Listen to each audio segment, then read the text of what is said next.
अस्सलाम वालेकुम IELTS candidate, this is Usman your IELTS instructor. Welcome to my channel. आज की इस वीडियो में हम आइल्स स्पीकिंग प्रैक्टिस करने जा रहे हैं और इस प्रैक्टिस में जो टेस्ट हम इस्तेमाल करेंगे वो रिसेंट डेज में कनाडा में एक आइल्स टेस्ट के अंदर आया है। तो इस वीडियो में मैं आपके साथ वो तमाम टिप्स एंड ट्रिक्स शेयर करने जा रहा हूँ जिनको इस्तेमाल करके आप अपने रिक्वायर्ड बैंड आइल्स स्पीकिंग के अंदर हासिल कर सकते हैं। जैसा कि आप जानते हैं कि आइल्स स्पीकिंग के 3 पार्ट हैं। पार्ट 1 में आपसे क्वेश्चन किए जाते हैं जिसमें आपने शॉर्ट आंसर्स देने होते हैं। पार्ट 2 में आपको क्यू कार्ड दिया जाता है जिसमें आपने 1 से 2 मिनट बात करनी होती है और पार्ट 3 में जिसे डिस्कशन पार्ट भी कहा जाता है, आपसे 4-5 क्वेश्चन उसमें भी किए जाते हैं। तो इस वीडियो में वो तमाम टिप्स एंड ट्रिक्स आपको मिलने जा रहे हैं जिनको आप इस्तेमाल करके आप आइल्स स्पीकिंग में अपने रिक्वायर्ड बैंड हासिल कर सकते हैं। तो वीडियो को एंड तक ज़रूर देखिएगा। तो वीडियो के फॉर्मल आगाज़ से पहले मैं आपके साथ एक बात करना चाहूँगा कि अगर आप घर बैठकर आइल्स की तैयारी करना चाहते हैं तो आप मुझसे रब्ता कर सकते हैं, क्योंकि मैं अपनी ऑनलाइन क्लासेस में आइल्स की तैयारी करवा रहा हूँ। और अगर अभी तक आपने मुझे फॉलो नहीं किया तो मुझे फॉलो भी कर दें। Let's do this practice. तो ये इस टेस्ट के अंदर जो पहला आप क्वेश्चन आपको किया जाता है वो यानी कि पार्ट 1 के अंदर जो पहला क्वेश्चन आपसे किया जाता है वो होता है आपके नाम के बारे में, जिसमें आपसे पूछा जाता है what is your full name. तो आपने अपना फुल नेम बताना होता है इसमें, जो आपके आईडी कार्ड के ऊपर वो नाम वो आपने इसमें बताना है। फॉर एग्जांपल मेरा नाम है मोहम्मद उस्मान, तो मैं इसका ऐसे आंसर दूंगा कि my full name is Usman Mohammad Usman, you can call me Usman. तो आपने एक तो अपना फुल नेम बताना है जो आईडी कार्ड पे है, और साथ आपने उसको ये भी बता देना है कि आपके नाम के किस पार्ट से वो आपको बुला सकता है, जो आपको वो पार्ट वो नाम का वो हिस्सा जिससे आपको बुलाया जाता है या मुखातब किया जाता है, आप उसको ये बताएंगे। और नेक्स्ट क्वेश्चन जो होता है वो होता है मे आई सी योर आईडी। जो आईडी कार्ड आप लेके जाएंगे, अगर आप पासपोर्ट लेके जाते हैं तो वो आपसे मांगा जाता है कि क्या मैं वो आपका पासपोर्ट या आईडी देख सकता हूँ। तो आप इसका आंसर सिंपली देंगे यस श्योर, और अपना आईडी कार्ड या पासपोर्ट जो है वो उसे दे देंगे। इसी तरह थर्ड क्वेश्चन है जिसमें पूछा जाता है कि वेयर आर यू फ्रॉम, कि आप कहाँ से हैं। तो अपने एरिया के बारे में आप बताएं, इसमें अपने एरिया का नाम बताएं और अपने एरिया की कोई खूबी बता दें। फॉर एग्ज़ाम्पल अब मैं सियालकोट से हूँ तो मैं इसका जवाब ऐसे दूंगा कि I am from Sialkot which is a famous industrial city in Pakistan. My city is known for its sports and surgical exports. तो मैंने इसमें बता दिया कि मैं सियालकोट से हूँ। सियालकोट एक इंडस्ट्रियल सिटी है पाकिस्तान के अंदर, और फिर उस इंडस्ट्री जो मेन इंडस्ट्री क्या है, इसकी क्या एक्सपोर्ट क्या होता है, तो वो भी मैंने बता दिया कि वो स्पोर्ट्स है और सर्जिकल आइटम्स है। तो इसी तरह आप अपने एरिया का नाम बताएंगे, अपने इलाके का नाम बताएंगे और उसको साथ कुछ कोई उसकी खूबी या कोई क्वालिटी आप उसके बारे में उसमें ज़रूर उसको ऐड करेंगे अपने आंसर के अंदर। तो चौथा क्वेश्चन है जी, डू यू वर्क और स्टडी, कि आप काम करते हैं या आप स्टडी करते हैं। तो इसमें डिपेंड करता है आपकी आप पे डिपेंड करता है कि आप क्या काम करते हैं या पढ़ते हैं। अगर आप एकेडमिक स्टूडेंट वीज़ा के लिए जा रहे हैं तो एकेडमिक आप आइल्स कर रहे हैं तो आप इसमें डेफिनेटली कहेंगे कि आई एम करंटली स्टडिंग। तो अपनी जो जो आपकी फील्ड ऑफ स्टडी है उसका नाम बता दें, या जो आपकी लास्ट डिग्री है आप उसके बारे में बता दें। फॉर एग्जांपल आप कह सकते हैं कि I have done my intermediate last year, कि मैंने अपना इंटरमीडिएट लास्ट ईयर किया है। No I am waiting for my results. तो अभी मैं अपने रिजल्ट्स का इंतज़ार कर रहा हूँ। तो ये इस तरह आप इसको एड्रेस कर सकते हैं। अगर आप काम करते हैं, आपकी स्टडीज़ कंप्लीट हो चुकी हैं, तो आप इसको इस तरह आंसर दे सकते हैं कि करंटली आई एम वर्किंग। अपनी फील्ड का नाम बता दें, जैसे अब मैं टीचर हूँ तो मैं कह सकता हूँ currently I am working as a teacher and I have been doing this job for last 7 years, कि मैं ये जो काम है पिछले 7 साल से कर रहा हूँ। तो अपना भी आप काम के बारे में बता सकते हैं। याद रखिएगा कि ये 3-4 जो क्वेश्चन हैं ये पेट क्वेश्चन है, ये आपको आपके टेस्ट में ज़रूर पूछे जाएंगे। तो आप इनके स्टैंडर्ड आंसर याद कर लें, वो आप वहाँ पे बोल सकते हैं। और इसके बाद ये पार्ट 1 है, और पार्ट 1 का मैं इसको कहता हूँ कि ये इसके सब पार्ट्स हैं, 2 सब पार्ट्स हैं।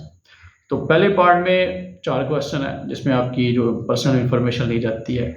दूसरे पार्ट में इसमें आपको कोई कह लें कि एक टॉपिक जो है वो इंट्रोड्यूस करवाया जाता है। टॉपिक का तल्लुक आपकी डेली लाइफ से होता है, कोई इसमें एकेडमिक टॉपिक नहीं होता, कोई इसमें कोई टेक्निकल टॉपिक नहीं होता, बड़ा डेली लाइफ से इसका तल्लुक होता है।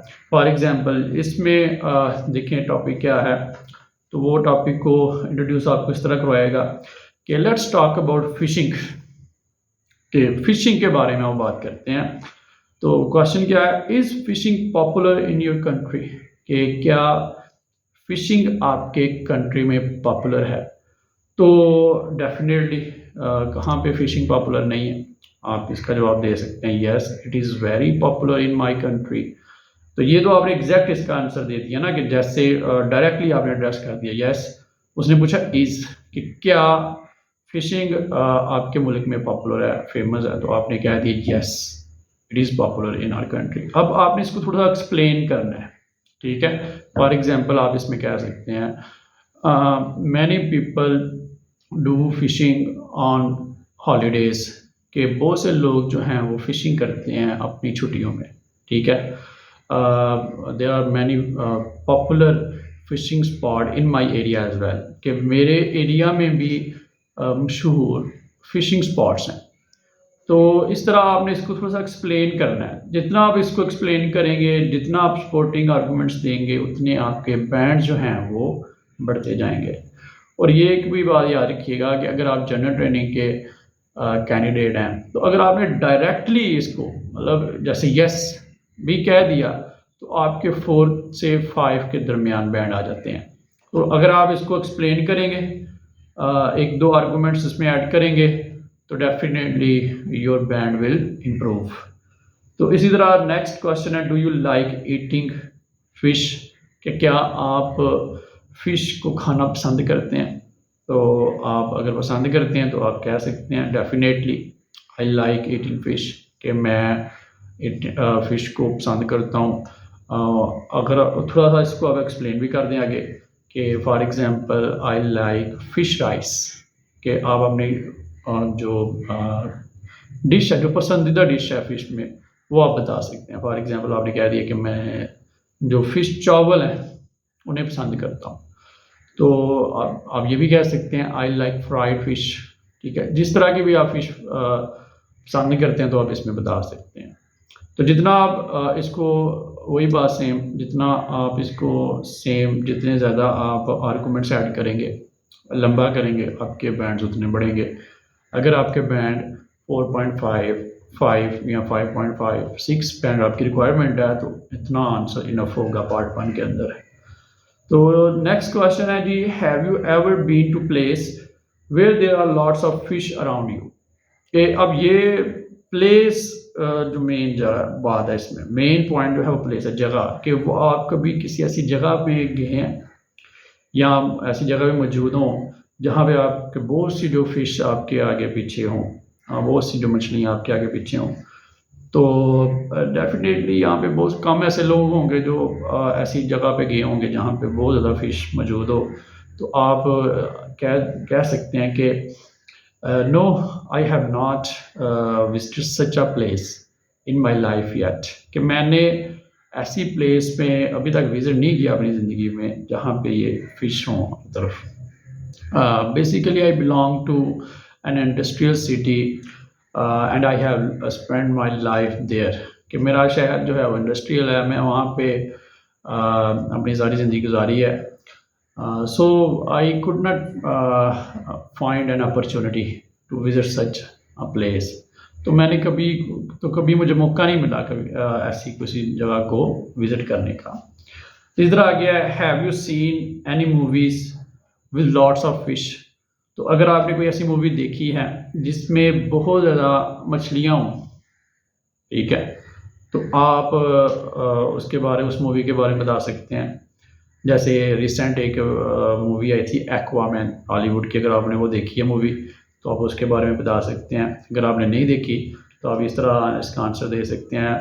No, unfortunately I have never seen any movie with where there is a lot of fish, कि जहाँ पे बहुत सी फिश हो, मैंने ऐसी मूवी नहीं देखी, because I am not very fond of movies. ठीक है, तो आपने इसको एक्सप्लेन भी करना है साथ। ठीक है, अगर आप अपने बैंड 5 से ऊपर लेके जाना चाहते हैं तो एक्सप्लेन लाजमी करना पड़ेगा आपको। तो आपने कह दिया कि जी नहीं, मुझे कोई मौका ही नहीं मिला, यहाँ मुझे मूवीज़ पसंद ही नहीं है, तो इसलिए मैंने कभी नहीं देखी। तो अगर आपने देखी है, जैसे एक्वामैन एक मूवी थी, बड़ी मशहूर हॉलीवुड की मूवी थी, तो आप कह सकते हैं yes I have seen, I have watched Aquaman, which is a very famous Hollywood movie, and in that movie there are a lot of fishes. तो उसमें बहुत सी मछलियाँ थी। तो एक्वामैन के बारे में आप बात कर सकते हैं। तो ये था जी पार्ट 1 के जो मुकम्मल हो जाता है इस तरह आपका, कि इसमें 4 क्वेश्चन पूछे जाते हैं आपकी पर्सनल लाइफ के बारे में, और फिर 4 क्वेश्चन किसी टॉपिक के बारे में होते हैं जो बड़ा फेमिलियर होता है। अब इसमें फ़िश बड़ा डेली लाइफ से इसका ताल्लुक है।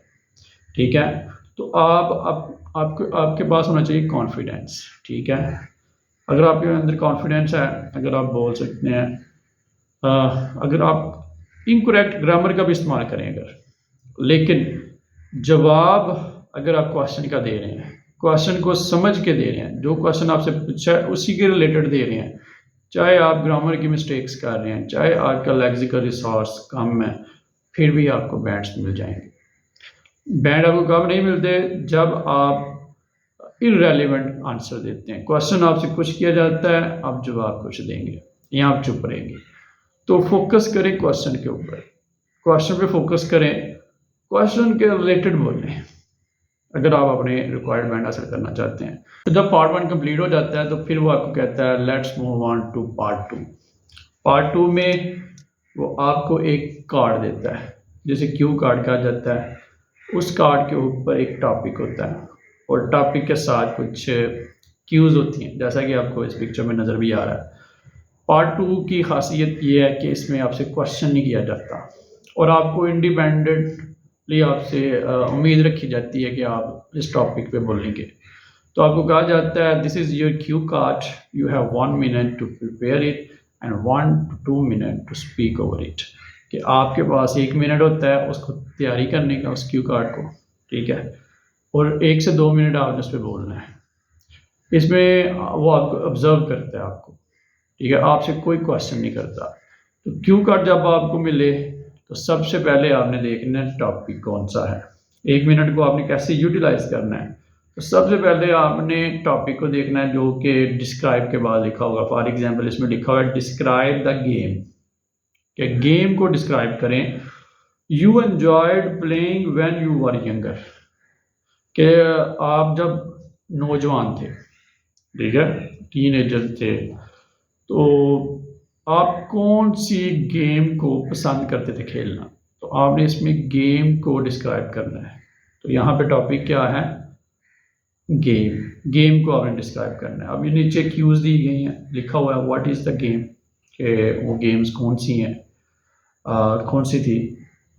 फिर लिखा हुआ है who you played it with, कि आप किसके साथ उन्हें खेलते थे। Where did you play the game, आप कहाँ पे खेलते थे। And explain why you enjoyed playing that game, और ये भी एक्सप्लेन करें कि आप उससे क्यों एंजॉय करते थे खेलते हुए।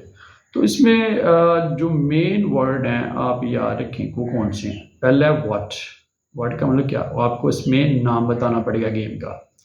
दूसरा हु, किसके साथ खेलते थे, तो इसका भी आंसर हु इम्पोर्टेंट है, हु का आंसर आपके पास होना चाहिए। थर्ड है वेयर, जगह, ठीक है, लोकेशन। अब लोकेशन बताएंगे, जगह के बारे में बात करेंगे इसमें।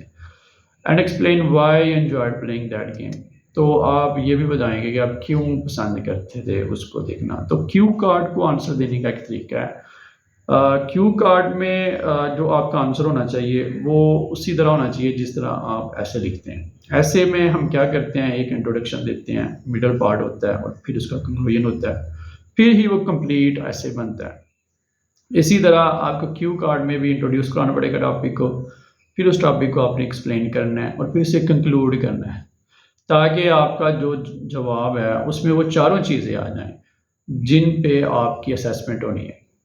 तो इसको आप कैसे जवाब देंगे? फॉर एग्जांपल इस क्यू कार्ड को आप कैसे इंट्रोड्यूस करवा सकते हैं?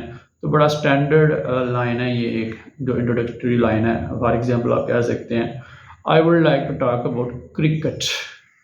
ठीक है, I would like to talk about cricket, कि मैं क्रिकेट के बारे में बात करना चाहूँगा। Which I enjoyed playing in my younger days, कि जिसको मैं अपने नौजवानी में खेलना पसंद करता था। तो ये एक तो इंट्रोडक्टरी लाइन हो गई और साथ कह लें कि फर्स्ट क्यू जो है व्हाट इज़ द गेम वो भी एड्रेस हो गया। अब ये है कि who you played it with, तो आप उसी लय में बोलेंगे। फॉर एग्जांपल आप इस तरह बोलेंगे I would like to talk about cricket which I enjoyed playing when in my younger days. I played this game with my friends, कि मैं ये जो गेम मैं अपने दोस्तों के साथ खेलता था। We had a cricketing team of friends, कि हमारे दोस्तों की एक टीम थी, and we used to play with other teams of our area. और हम किसके साथ खेलते थे? दूसरी टीमों के साथ, अपने एरिया की जो दूसरी टीमें हैं उनके साथ खेलते थे। अब where did you play the game, अब आपने लोकेशन बतानी है, तो उसी लय में आपने बोलना है। आपने कहना है we often played cricket on our school cricket ground, कि हम क्रिकेट खेलते थे अपने स्कूल की जो क्रिकेट ग्राउंड है वहाँ पे। Unfortunately we had not many cricket grounds in our area, therefore our school cricket ground was the only ground available to us for this purpose, कि आपने ये भी बता दिया कि हमारे एरिया में बहुत सी क्रिकेट ग्राउंड्स नहीं थी, तो लिहाजा हमारी जो स्कूल की क्रिकेट ग्राउंड थी वही हमें इस मकसद के लिए अवेलेबल थी। आगे है जो फोर्थ क्यू है कि explain why you enjoyed playing that game, कि आप एंजॉय क्यों करते थे। तो क्यू का क्या आंसर है? फॉर एग्जांपल आप कह सकते हैं cricket was my passion during those days, कि उन दिनों के दौरान क्रिकेट मेरा क्या था? पैशन था। Therefore when you do something which you like, लिहाजा जब आप कोई ऐसा काम करते हैं जिससे आप मोहब्बत करते हैं, यू डेफिनेटली एंजॉय इट, तो आप डेफिनेटली उसको एंजॉय करते हैं। And in those days cricket gave me that happiness which I missed today, कि आज भी जिसको मैं याद करता हूँ, ठीक है, वो मुझे वो खुशी क्रिकेट ने उस वक्त भी दी जो मैं आज भी याद करता हूँ। तो ये जो लाइन थी आखिरी, ये कंक्लूजन भी था इसका, ठीक है। तो ये एक बड़ा वेल नीट आंसर है, ठीक है, कि जिसमें आपने तमाम जो क्यूज हैं उनको एड्रेस कर दिए हैं। तो क्यू कार्ड को आंसर देते हुए आपने याद रखना है कि सबसे पहले आपने देखना है कि टॉपिक कौन सा है, और फिर जो क्यूज हैं उनको आपने एड्रेस करना है। आप जो भी बोलेंगे अकॉर्डिंग टू दैट क्यूज होना चाहिए, उन्हीं क्यूज के मुताबिक होना चाहिए। आपने उनसे बाहर निकल के कुछ नहीं बोलना, उन्हीं पे बोलने, ताकि आपका जो आंसर है वो बड़ा वेल नीट हो, कंप्रिहेंसिव हो, उसमें वो तमाम चीज़ें हों जो कि आईएलटीएस टेस्ट के अंदर देखी जाती हैं। तो इस जब पार्ट 2 हो जाएगा तो वो कहेगा let's move on to part 3, ठीक है। तो आपको फिर से वो क्वेश्चन करेगा, और ये क्वेश्चन ज़्यादातर क्यू कार्ड के टॉपिक से रिलेटेड हो सकते हैं। तो इसमें आपने थोड़ा लंबा बोलना होता है, ज़्यादा बात करनी होती है। फॉर एग्जांपल देखें, पहला क्वेश्चन है what kind of games are played by the children of this generation, कि आज की जो जनरेशन है, दिस जनरेशन, आज की जो नस्ल है, इस नस्ल के जो बच्चे हैं वो किस किस्म की गेम्स खेलते हैं, ठीक है।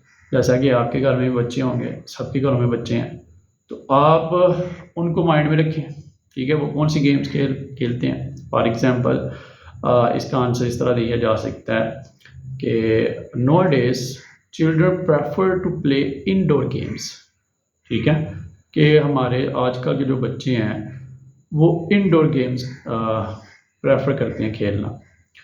Most probably they like video games, कि वो वीडियो गेम्स को पसंद करते हैं, which they played on the TV and in the computer as well, कि वो जो गेम्स है वो कंप्यूटर पे टीवी पे खेलते हैं। They prefer game on the mobile as well, कि वो मोबाइल पे भी जो गेम्स होते हैं उनको भी खेलना पसंद करते हैं। आप साथ ये भी बता सकते हैं the ratio of the children playing outdoor games has decreased